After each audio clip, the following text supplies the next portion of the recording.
Yo, what is going on, everyone? My name is Nick, or the Notorious Fantasy, and in today's video, we're going to be going over my Week 15 quarterback start or sit decisions for the 2023 fantasy football season, going in depth through every single matchup from Thursday night through all the Saturday, Sunday, and the Monday game, telling you guys whether I like or dislike the quarterbacks in all those games. But before we can get into things, I would like to ask that if you guys are new to the channel and you do end up enjoying today's video, that you please make sure to hit that subscribe button down below. While you're down there, whether you are new to the channel or not, make sure you leave a like on today's video as well. It would help me out a ton. If you want to follow me on Twitter or X, please do so at NotoriousFantasy. So without further ado, let's get into my Week 15 quarterback start or sit decisions for the 2023 fantasy football season. We begin with Thursday Night Football and what might possibly be the worst quarterback matchup of the season, and it is definitely the worst quarterback matchup of the week. Thursday Night Football, the Los Angeles Chargers at the Las Vegas Raiders. Now, Easton Stick as well as Aiden O'Connell are obviously going to be sits in this matchup.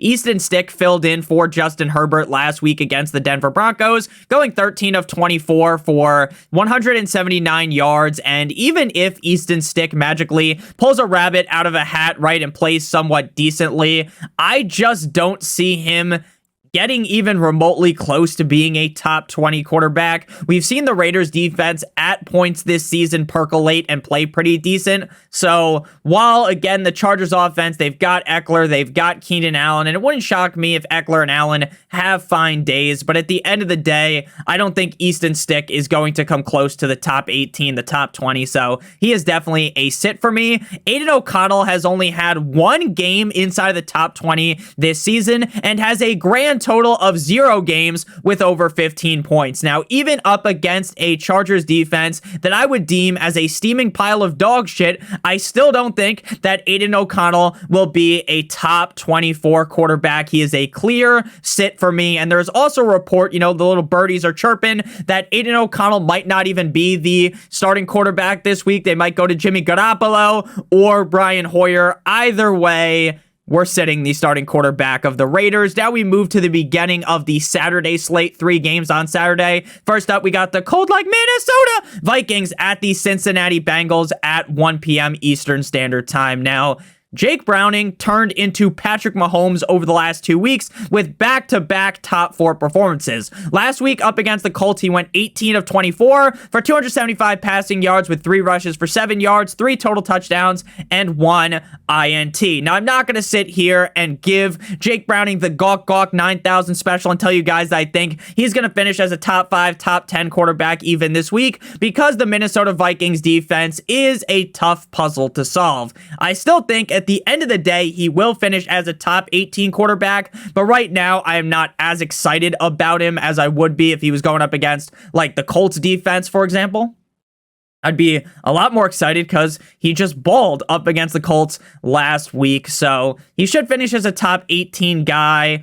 Should be somewhere from the quarterback 16 to 18 range, but we all have to acknowledge Roman Reigns style, his upside that he possesses.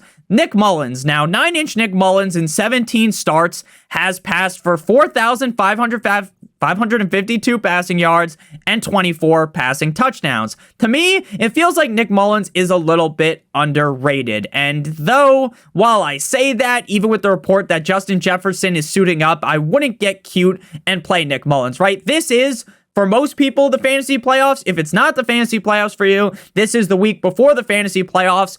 Don't get cute, right? There are so many other good quarterbacks to stream, and the Cincinnati defense at points this season has been sneaky good enough to where Nick Mullins should be on your bench. Next up, we move to the Pittsburgh Steelers at the Indianapolis Colts, 4:30 p.m. EST on Saturday. Now, Gardner Minshew has been solid over the last 3 weeks as the quarterback. 12, 13, and 19. Last week up against the Bengals, he went 26 to 39 for 240 passing yards, 1 touchdown, 1 INT. He was the quarterback. 19 that week. I get that the Pittsburgh Steelers defense just got spit roasted by Bailey Zappi and the Patriots, but this feels like a back down to earth game for Gardner Minshew, where he's just barely outside of the top 18. Kissing titties, Mitchell Trubisky reeks to high heaven. And I get, Nick, if you actually look at the stats, he had a decent game against the Patriots. Yes, I get it. But not every single time someone has a decent game on the stat sheet, you need to give them all the credit in the world, because he just did not look good. He did not pass the eye test at all. He made multiple throws that would make you come to the conclusion that he didn't go to college at UNC.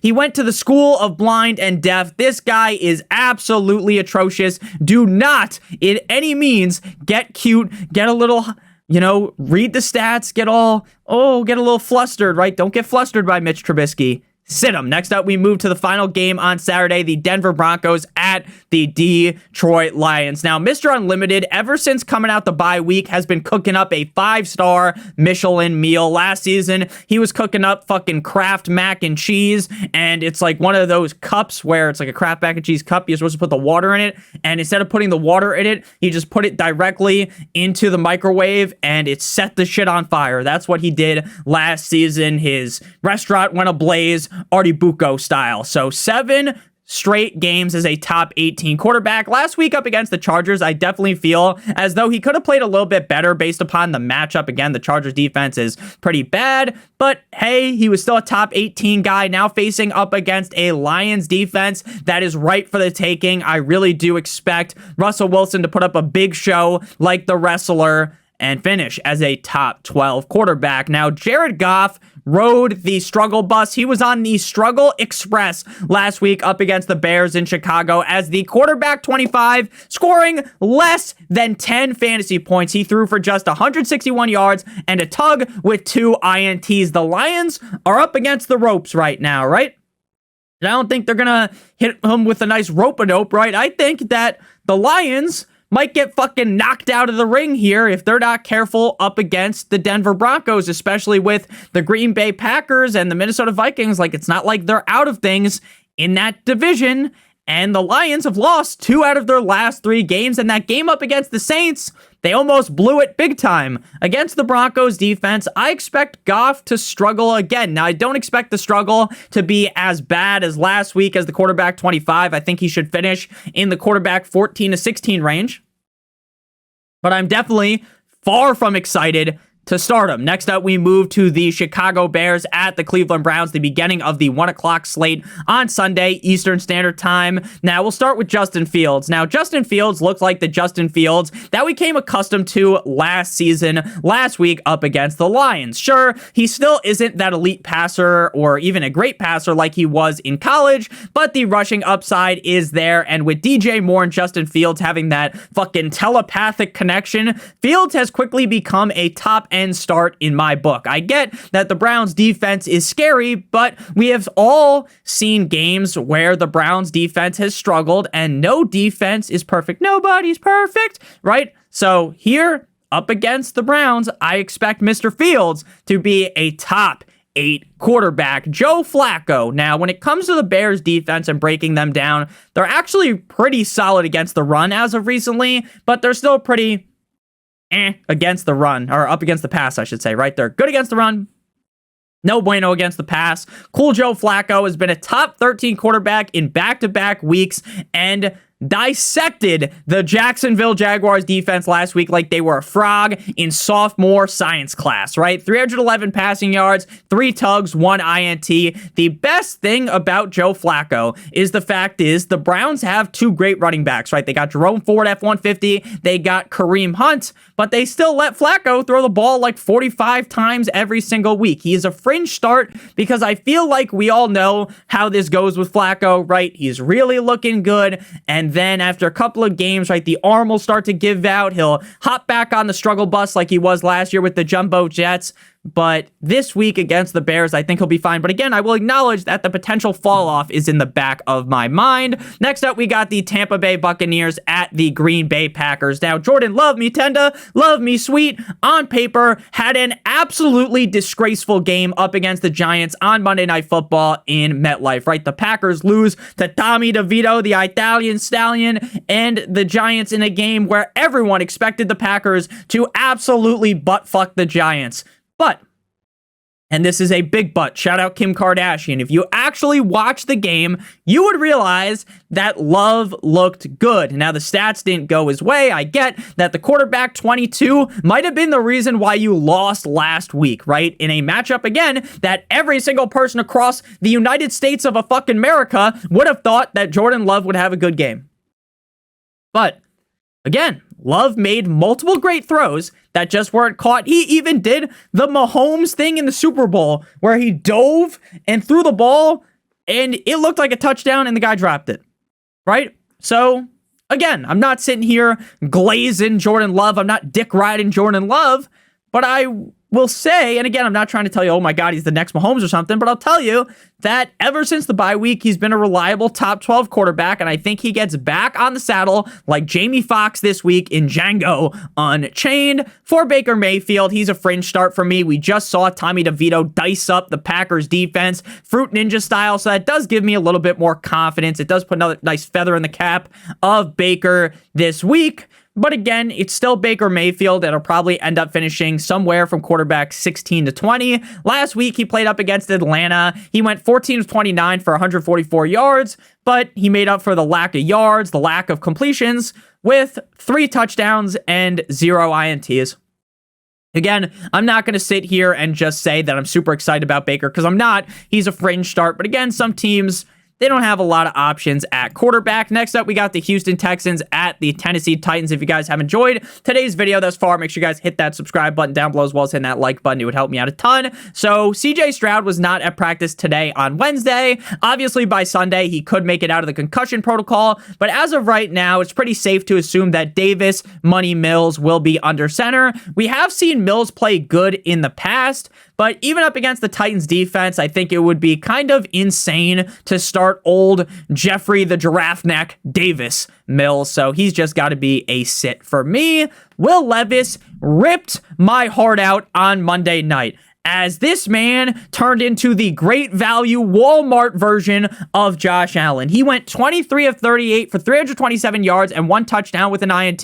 That interception was hilarious. He threw it directly to Zach Zeeler, but outside of that, he had a pretty solid game. And then once the Dolphins defense, right? This is my biggest nitpick in the NFL.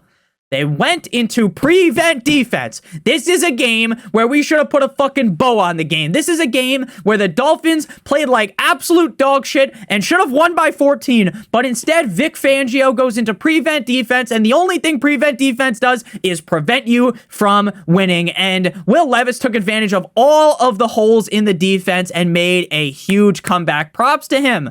And I still do think Levis is a decent quarterback, but let's be honest here, right?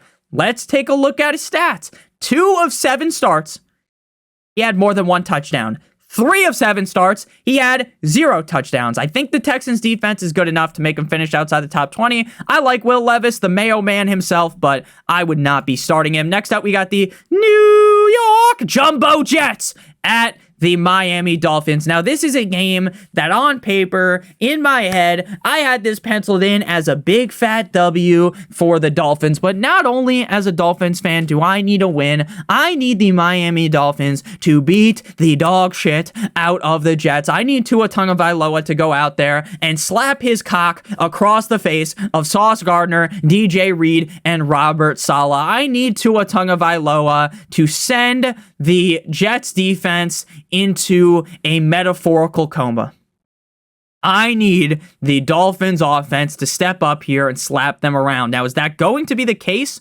Probably not, right? Tua did not play great against the Titans. Now, as a Dolphins fan, right, I can make excuses. I could say, hey, the offensive line fucking blew up like they were in an FPS Russia video, right? The whole O-line got hurt. It was no bueno. The defense was dealing with a lot of injuries as well. But again, I am not an excuse guy. I expected Tua to do more, and he should have done more. Regardless on if Tyreek plays or not, obviously if Tyreek plays, I'd feel more confident in Tua, but still, he's a fringe start this week. The Jets defense is still great. Shout out Tony the Tiger. So start Tua if you can, or if you need to, I guess. Not if you can, if you need to, but I'm definitely nervous. Zach Wilson, the MILF Hunter, came out with vengeance like he was Batman, going 27 of 36 for 301 yards and 2 tugs. I know the Dolphins defense collapsed late in that game against the Titans, but I expect Wilson to be held in check, especially if the Dolphins get Holland back this week.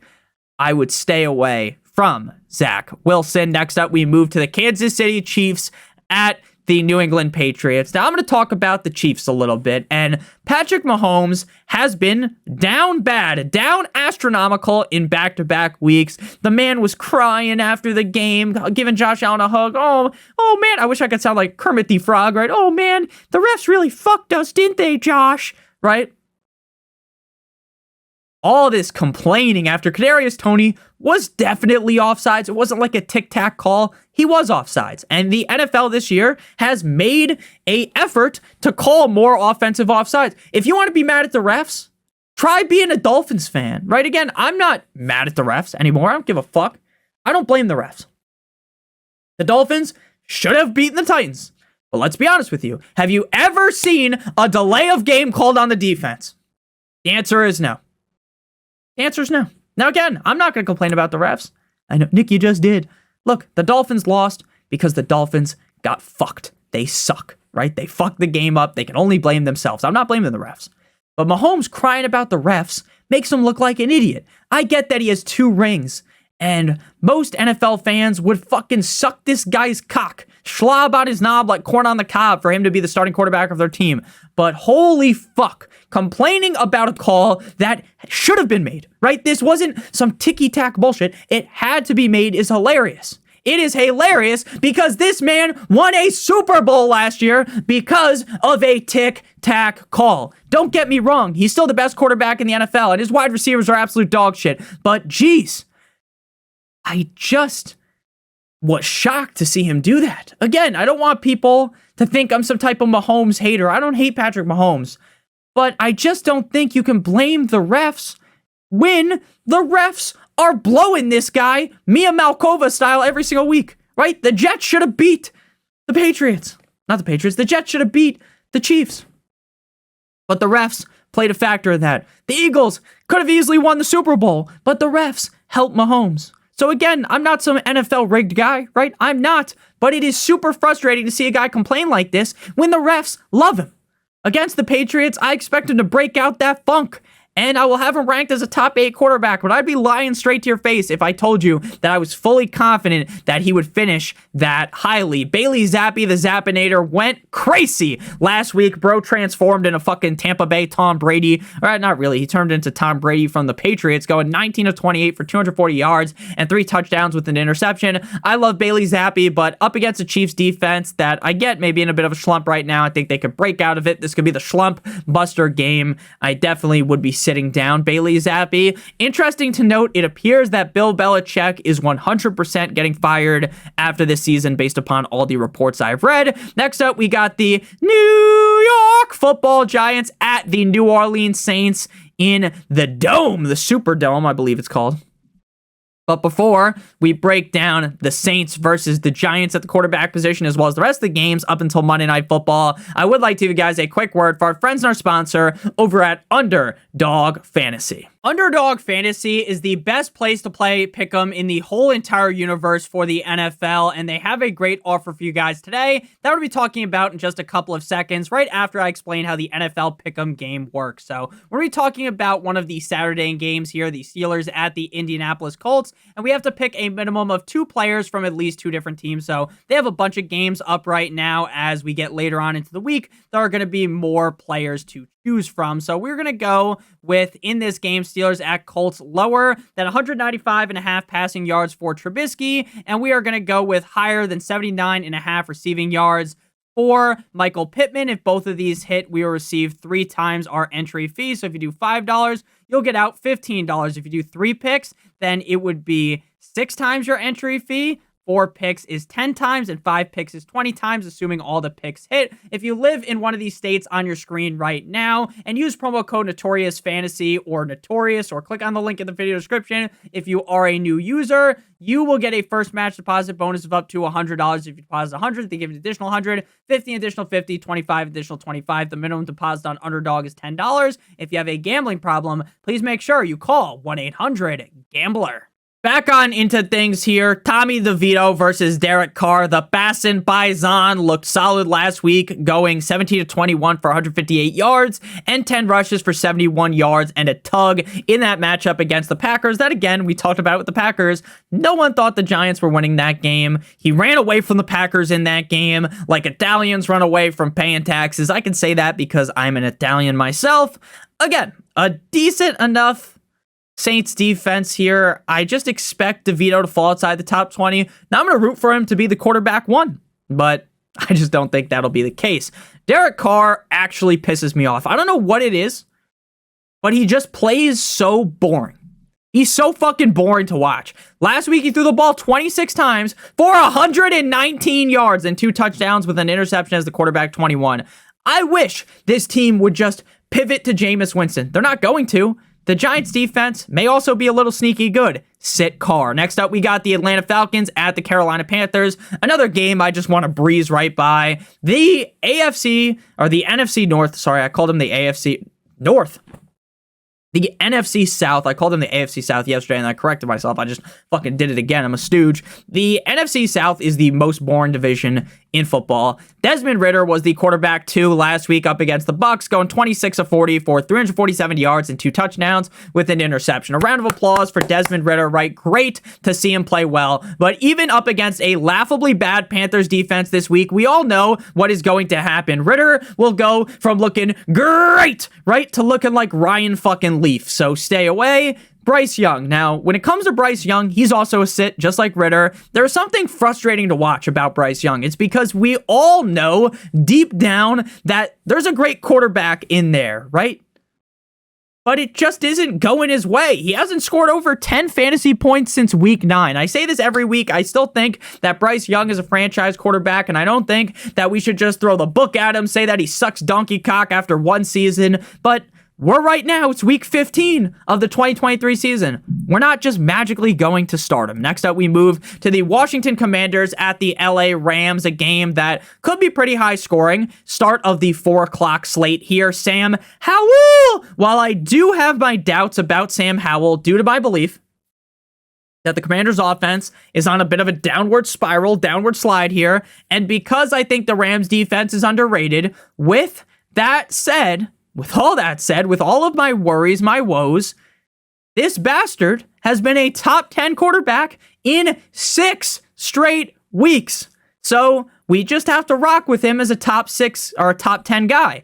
Again, we just gotta. Until he fails me, until he bends me over the table, I'm just going to have to believe that he's going to go out there and ball. Plus, they will 100% be down in this game late and have to heave the rock deep into the game. Matthew Stafford of the Rams is also going to be a start. Now, Matthew Stafford has been balling just like he did when he got to the Rams and won the Super Bowl. 3 straight games inside the top 8 last week up against the Baltimore Ravens and Ronnie. He went 23 of 41 for 294 yards and 3 touchdowns against a Commanders defense that is almost so bad that it's kind of like sad to watch. Stafford should be a lock to be a top 8 quarterback this week. Next up, we move to game number 13, the 49ers at the Cardinals. Big Cock Brock has been carving up defenses over the last 2 weeks. Back-to-back top 6 performances this week against the Cardinals defense that could not stop a nosebleed. I fully expect Brock to be a top 6 quarterback yet again. Brock Purdy is also, surprisingly,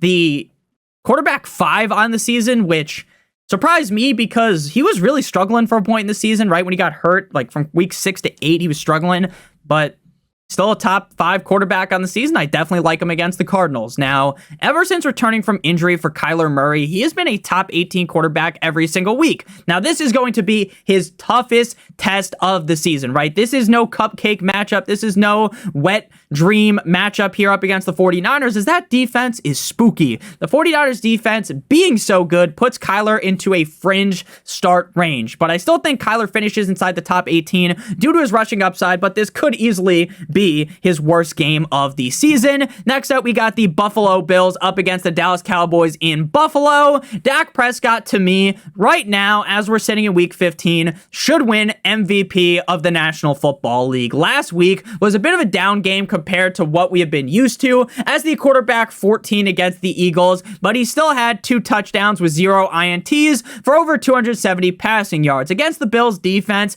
I fully expect him to be back as a top 3 quarterback, which is something that we've came accustomed to with Dak Prescott this season. And, you know, there was a lot of remarks being slung at Dak Prescott, rightfully so, right, last year about how he had an interception problem. He couldn't get rid of throwing interceptions, right? In The Sopranos, we see that Christopher Moltisanti has that drug problem, right? Dak had a problem when it came to throwing interceptions, right? He loved nothing more than throwing interceptions last year. This year, though, he's went cold turkey off of interceptions, and man, oh man, am I excited for Dickie Dak Prescott against the Buffalo Bills, because this game really could be that super high scoring matchup. Josh Allen going up against the Cowboys. I get it, not a great matchup, but ever since Ken Dorsey got fired, this Bills offense has turned into a wagon. Josh played well against the Chiefs in Kansas City, going 23 of 42 for 233 yards with 10 rushes for 32 yards and 2 total tugs with an INT. Now, this Dallas defense is too legit to quit, but I still think that Allen should be a top 5 quarterback due to this being a high scoring affair. I don't think the Bills offense is just gonna bend over and take it without the use of lube like the Eagles did last week. Next up, we got the Baltimore Ravens at the Jacksonville Jaguars on "Cause You Waited All Day for Sunday Night." Lamar Jackson versus Trevor Lawrence. Lamar went crazy last week against the LA Rams, 24 of 43 for 316 yards with 11 rushes for 70 yards and 3 touchdowns with 1 INT as the quarterback one. If the Jaguars offense is able to push this into a higher scoring game, I am very excited for Lamar this week. He will be ranked as a top 5 quarterback for me, especially with the Jaguars offense or the Jaguars defense being not the best.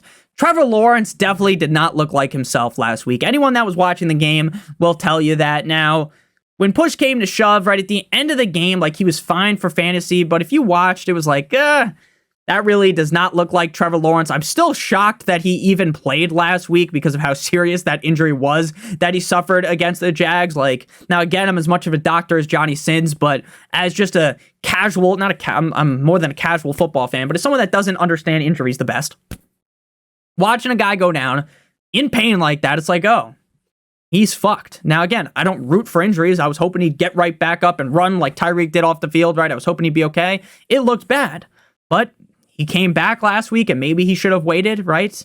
Now, the game ends up as close, but in reality, we all know, anyone that was watching the game, that this was a smackdown by the Cleveland Browns.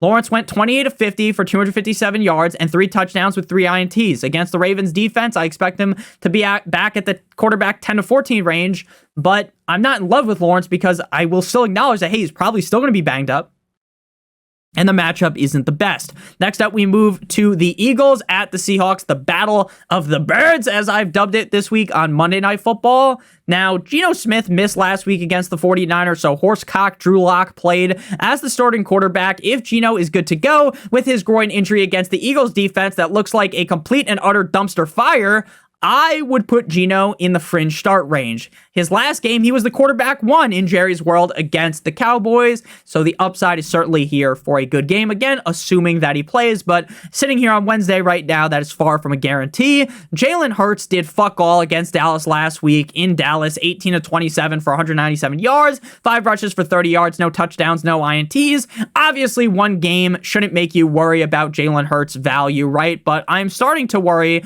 about how the Eagles will perform in the playoffs.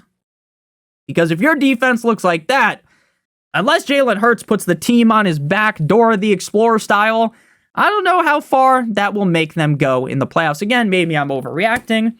Sure, Eagles fans will be pissed at me for that, but that's just how I see things. So thank you guys so much for watching. If you did end up enjoying, make sure you guys hit that subscribe button down below if you are new. Whether you are new to the channel or not, make sure you guys leave a like on today's video. It would help me out a ton. If you want to follow me on Twitter or X, please do so at NotoriousFantasy. Check out one of the videos, pointed the wrong way, Check out one of the videos on your screen if you haven't watched them already. Love you guys all so much. Hope you have a great one. As always, good boy.